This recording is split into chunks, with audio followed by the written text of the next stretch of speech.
Welcome to Social Club. We're doing the MLS update. We've got the boys here from the MLS Show. We've obviously been helping out over there as well, so we thought we'd discuss the biggest topic of the moment, particularly for guys who have dual heads and hats between Everton Football Club and MLS. Tim Howard to join Colorado Rapids. It's official. Well, there you go. Happy?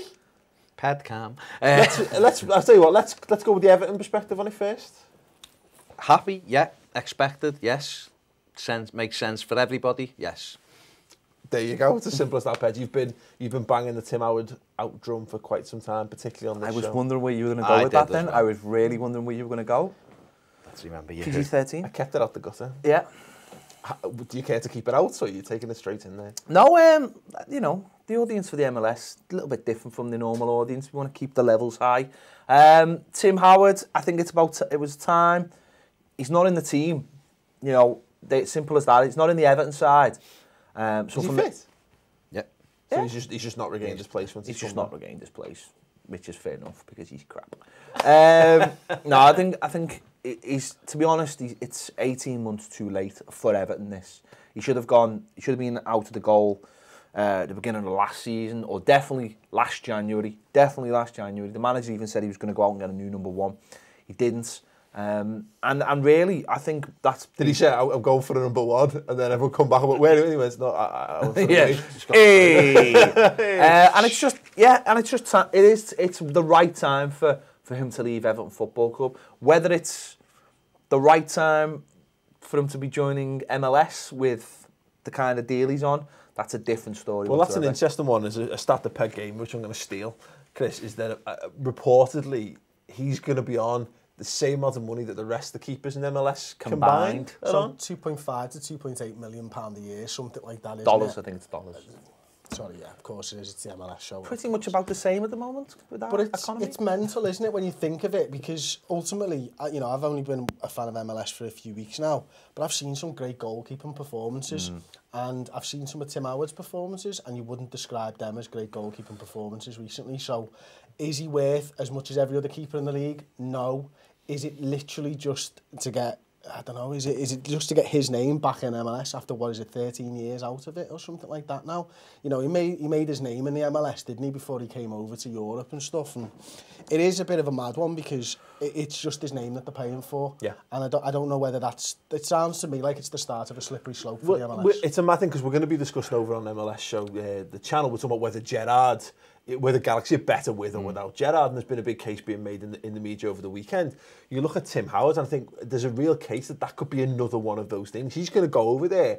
If he doesn't recover the form that he had, 2-3 seasons ago at Everton and prior to that, then there's going to be massive question marks, and I think it could bring into question the whole DP thing in general, Baz, because what's the point of going out and getting guys who are, it's almost a joke that you're meant to be getting these guys who are over the hill, but when they actually are not contributing in any way, shape or form, what's the point?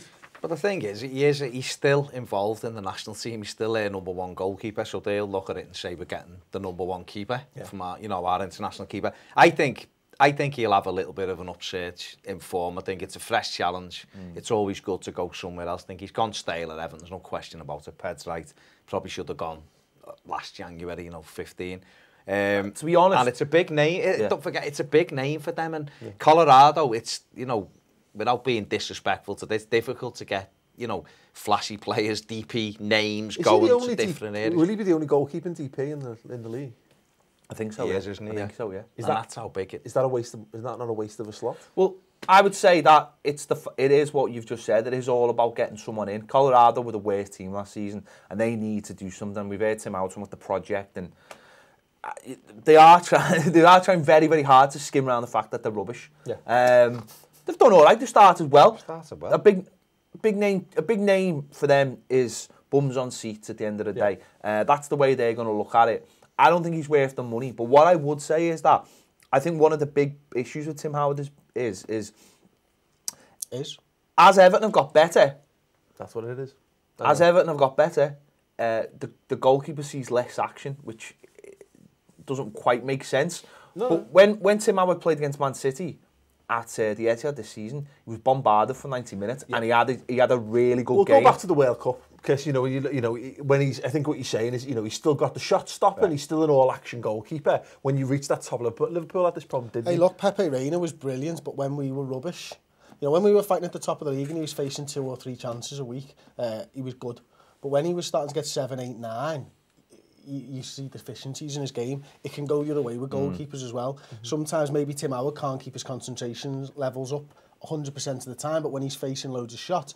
That being said, for me on the MLS stuff, they face a lot of shots, the goalkeepers, all the time. That's what I'm saying, that's perfect. How will he be able to play with a really bad defence in front of him? Well, you can make yourself look like a hero, that's the good thing. He's been doing that for the last 18 months. So. I think the thing with Colorado is they haven't been bad defensively. They've got the Leds in there as well, to come St. Leds, to be in there as well. And they are trying to change. Everyone's got to start somewhere. They were really poor last year. They had a poor season last year. They've gone out and got Jermaine Jones, although he is banned at the moment. And he'll be a big player for them as a DP. Howard is a name, no matter which way you look at it. There is he in are they in a market where they struggle to get it's just it's geographically getting players to go, certain players to go there. But you've got to change the shape of your club. You've got to change the face of your club. It's no good trying to bring younger players. Well, that's what you want to do, but also ultimately you've got to make it look as though you're making a stand. We want to go somewhere else. Howard, I've seen his interview yesterday talking about the project that he's signing for and the long-term aims of the owners and what we want to do in MLS and things like that. It has to start somewhere. You've got to try and put the flag up for your fans and say, look, we want to go here. We're not just going to stay where we are. We want to go from the bottom of the league to try and get into them playoffs. And you're only going to do that by getting better players. And they will look at Tim Howard and think, Zach McMath, who's the keeper last night, made a mistake on the day that it's announced. He drops a cross when they're winning 1-0. And Espindola knocks in, they end up drawing 1-1. So they look at that and think, Tim Howard would have caught that, which... Well, I want to know, then we'll wrap it up. I want to know whether, let's all put our necks on the line. Tim Howard, will he be a success in MLS? Yes or no? No. Massive fail, and I think they all rethink the age of the DPs that they're signing. Okay. The big question for me is, should they be signing these players at this age when you've got China? China are buying top players at the moment, and MLS continue to buy 37-year-old players on massive contracts. That's the issue, isn't it? Yeah, but he's not answered the question. Yeah, the question. Yeah, I think he'll be a personal success. Whether he's a financial success, that's a different matter. Okay. I think he'll be very good. I think he'll have a couple of seasons where he'll do well, and then obviously we're at where we are then, aren't we? But I think he'll do well. I think it's an important signing for them. Excellent. Personally. Well, brilliant. I want to know your thoughts then in the comments below. Do you think Tim Howard can take MLS by goalkeeping storm to the best the goalkeepers can do? Will he be a success? Will he be a failure? And thoughts on whether it's right that someone should pay that much money for a goalkeeper of his age in that kind of league. Again, comments below. Check out MLS Show, the YouTube channel, for more fantastic MLS Show content.